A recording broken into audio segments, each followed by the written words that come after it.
नमस्कार, बहुत स्वागत है आप सबका। मैं पुनीत पाठक और आप देख रहे हैं छत्तीसगढ़ की बात। छत्तीसगढ़ और देश के लिए नासूर बन चुका नक्सलवाद इन दिनों सियासी हथियार बनता दिख रहा है। विपक्षी पार्टी इसको लेकर सरकार पर हमले बोल रही और जैसे ही सरकार में कोई भी पार्टी आती है, चाहे वो कोई भी दल क्यों ना हो, खुद भी वही नीति अपनाने लगती है जो पहले सरकार में रहते हुए कहते थे। उसके उलट अब वही काम विपक्ष कर रहा है। वोट के मौसम में खास तौर से सरकारों पर नक्सलियों से साठ-गांठ के आरोप लगते आए हैं। सवाल यहां यह उठता है कि क्या नक्सली समस्या का आखिरी समाधान बातचीत है या कोई और विकल्प है? छत्तीसगढ़ में शांति बहाली के लिए आखिर क्या पहले हो? पहले सख्ती बरती जाए या पहले बातचीत की टेबल पर चर्चा शुरू की जाए? इस पर बात करेंगे अपने मेहमानों से, लेकिन एक रिपोर्ट देख लीजिए।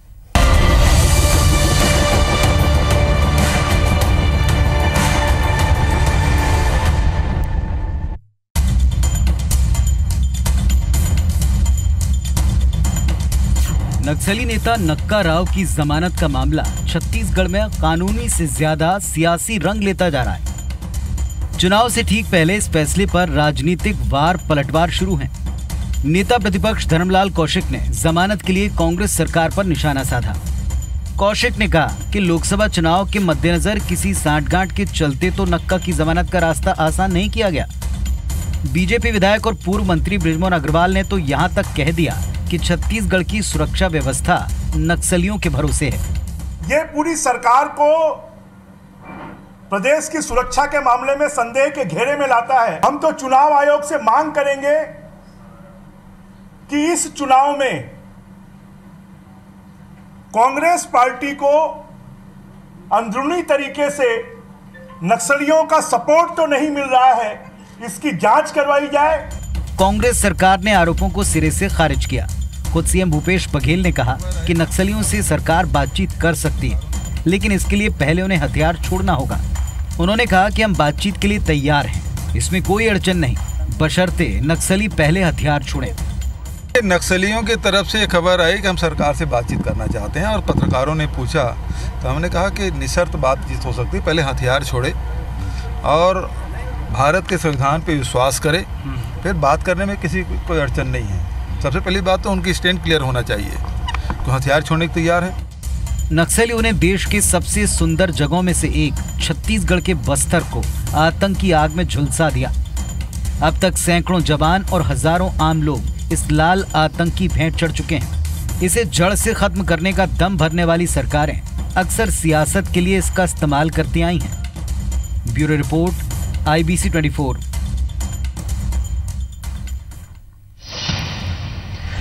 तो चुनाव सिर पर हैं, तमाम तरह के मुद्दे इन दिनों जनता चाहती है। आप चाहते हैं कि नेता इनको एड्रेस करें जिसमें विकास हो, जिसमें वायदे हों, जिसमें आने वाले वक्त का रोड मैप हो, जिसमें वो योजना हो जहां आप अपनी तरक्की, अपनी भलाई की राह देख पाएं। लेकिन इन सब के बीच में कुछ पुराने आरोप हैं जो अक्सर बार बार एक दूसरे पर लगाए जाते हैं। भले ही पार्टियां अपने पाले बदल लें, लेकिन उन पालों की तरफ से वो आरोप फिक्स हैं। चाहे सत्ता पक्ष हो, चाहे विपक्ष हो, दल कोई भी हो, लेकिन एक दूसरे पर वैसे ही आरोप, वैसे ही चीटाकशी।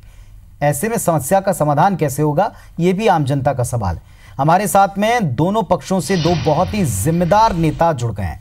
राजेंद्र तिवारी जी हैं, वरिष्ठ कांग्रेस के नेता हैं, आपका स्वागत है इस मंच पर। श्रीचंद सुंदरानी साहब हैं, भारतीय जनता पार्टी की तरफ से बात रखेंगे और जनप्रतिनिधि रहे, इसलिए जन अपेक्षाओं को भी भली भांति समझते हैं आप दोनों। सबसे पहले सुंदरानी साहब, आज एक प्रेस कॉन्फ्रेंस की भारतीय जनता पार्टी ने और वो आरोप लगाया जो कभी आप पर लगता था कि नक्सलियों से कहीं साठगांठ तो नहीं है, प्रदेश की सुरक्षा दांव पर लगा दी सरकार ने। ऐसा क्या देख लिया साहब? देखिए, बड़े दुर्भाग्य की बात है जो कांग्रेस पार्टी के नेता झीरम घाटी के हवाला देकर प्रथम पंक्ति के नेता वहां पे शहीद हुए। हम लोग भी उससे व्यथित थे, दुखी थे।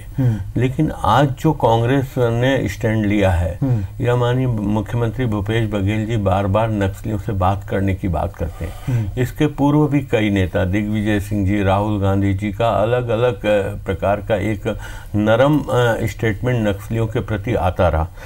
और अब तो एक मतलब जो घटना घटी, जो प्रधानमंत्री जी की हत्या के षड्यंत्र में शामिल था वेंकट राव नक्का मूर्ति जी, नक्का कह सकते हैं आप उसे, सब उस नाम से ही समझ रहे हैं। चालान पेश नहीं किया गया और कहीं न कहीं उस जमानत मिल जाए, पुलिस प्रशासन से कांग्रेस नेताओं के निर्देश होंगे या जो भी होंगे, मैं क्योंकि मैं उसका प्रत्यक्षदर्शी नहीं हूँ, लेकिन कहीं ना कहीं लचीलापन नक्सलियों के प्रति कांग्रेस पार्टी का दिख रहा है। कहीं ना कहीं चुनाव, लोकसभा चुनाव सिर पे, लोकसभा चुनाव में लाभ लेने के लिए नक्सलियों के प्रति नरम बात करना, नक्सलियों जिस प्रकार डॉक्टर रमन सिंह जी की सरकार छत्तीसगढ़ से नक्सलियों नहीं, लेकिन इससे लाभ किसको होगा? सुंदरानी साहब, दो सवाल हैं। पहली बात ये कि जब आप लोग सरकार, चंद महीनों पहले की बात है, जब तक आप लोग सरकार में रहे, 3 टर्म आप लोगों ने सरकार चलाई, जब इस समस्या का समाधान नहीं हुआ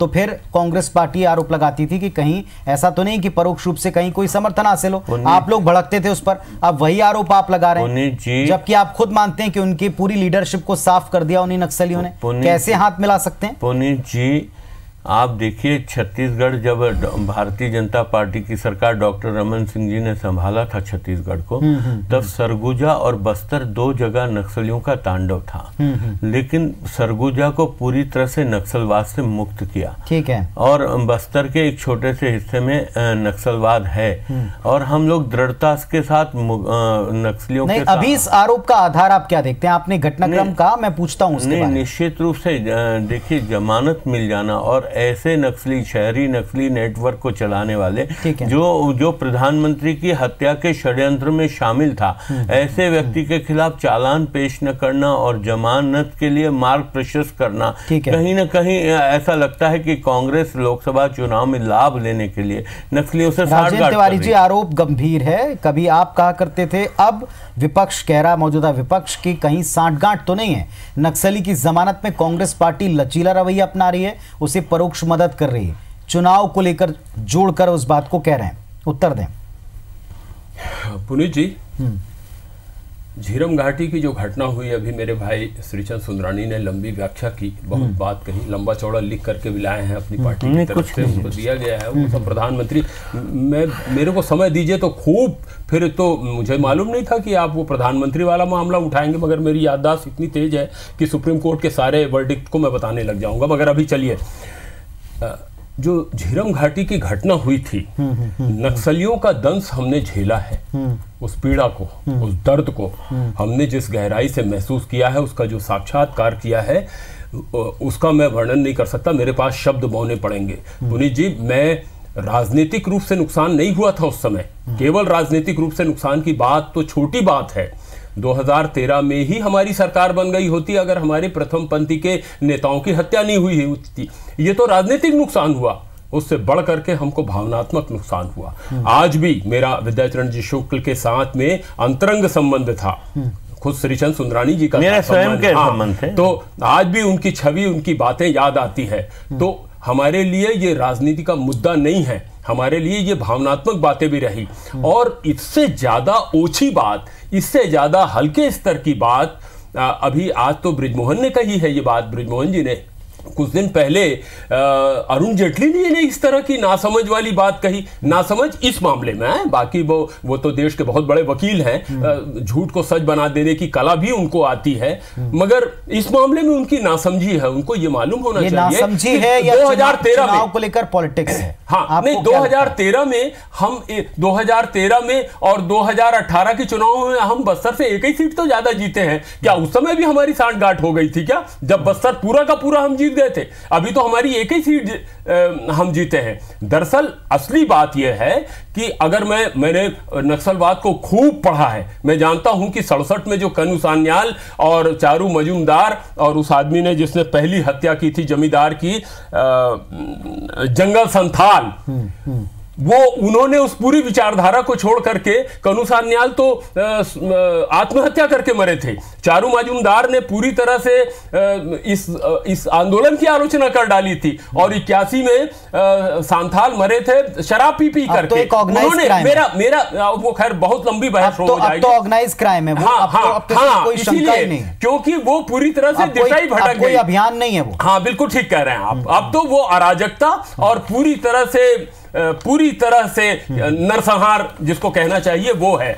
दरअसल आपको ये समझना पड़ेगा कि ये घटनाएं हो क्या रही है। अभी श्रीचंद जी ने एक बात कही कि छोटे से इलाके में था और अब छोटे से इलाके में समझ गया, ऐसा नहीं था। कोंटा के छोटे से इलाके में जब हमारी सरकार गई है, पिछली सरकार 2003 में, तो छोटे से गांव में ये घटना थी। बाद में 15 साल में वो इतनी ज्यादा पुष्पित पल्लवित हुई कि एक विशाल वट वृक्ष का रूप धारण किया है। और मैं भूपेश बघेल जी की इसलिए नहीं कि वो कांग्रेस के मुख्यमंत्री या कांग्रेस के अध्यक्ष हैं, मैं इस बात को लेकर, मैं एक विचारक भी, थोड़ा चिंतन भी करता हूं, मैंने इस बात को लेकर के मैं उनका प्रशंसक हूं कि जब बहुत सारी समस्याओं, किसानों की समस्याओं को जिसको लेके आत्महत्या कर रहे थे, वो तो हम लोग बैठ करके चर्चा करते रहते हैं, उन्होंने आदिवासियों की 2 समस्याओं को बड़ी गहराई से महसूस किया।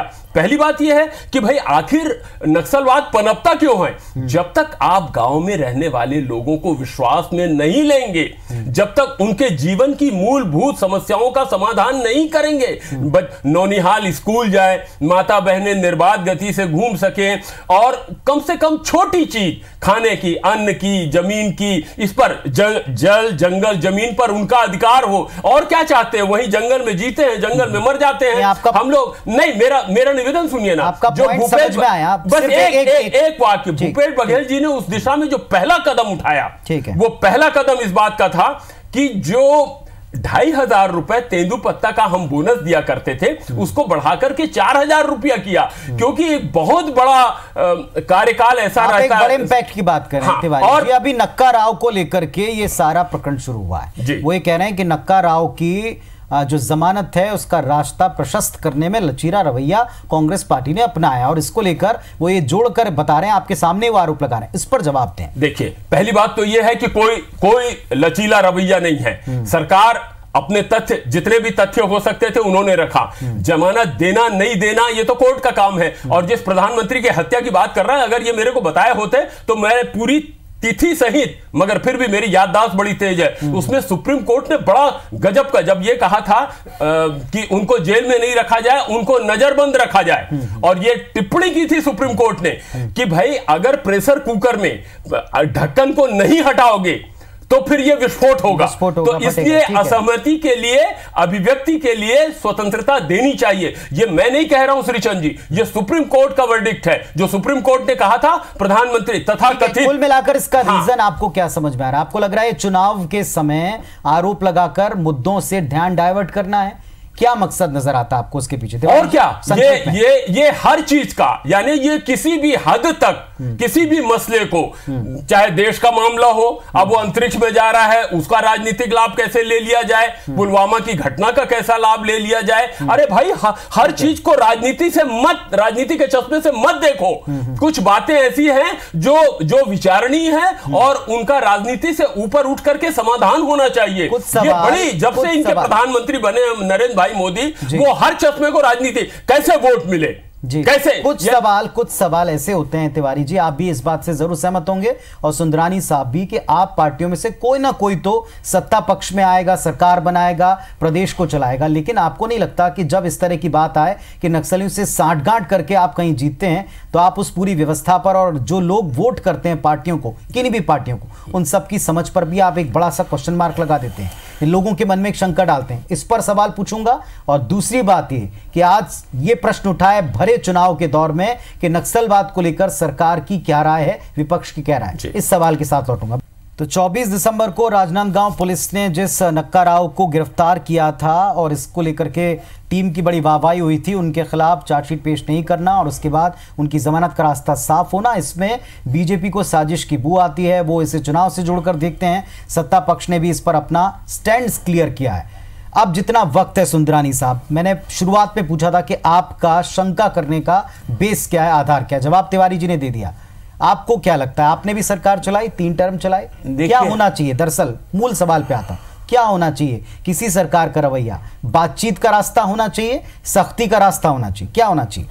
आज दिन भर इस पर सवाल उठाए आपने। देखिए, लगातार नक्सलियों के द्वारा जिस प्रकार से वारदातें की गई, कांग्रेस के प्रथम पंक्ति के नेता शहीद हुए, सैकड़ों जवान मारे गए, उसके बाद हम बातचीत करेंगे? खदेड़ना चाहिए इनको, पूरी तरह से खदेड़ना चाहिए। नहीं, पर जो बात आप कहते थे वही बात अब सत्ता पक्ष अभी भी कह रहा है। हमने कभी नरम बात की तो दिग्विजय सिंह जी ने की, नरम बात की तो राहुल गांधी ने की, नरम बात की तो राज बब्बर ने की, कांग्रेस के नेताओं के ही बयान नरम आए। कभी भारतीय जनता पार्टी के किसी नेता ने नक्सलियों के प्रति कोई सौहार्द वातावरण वाले बयान नहीं दिए।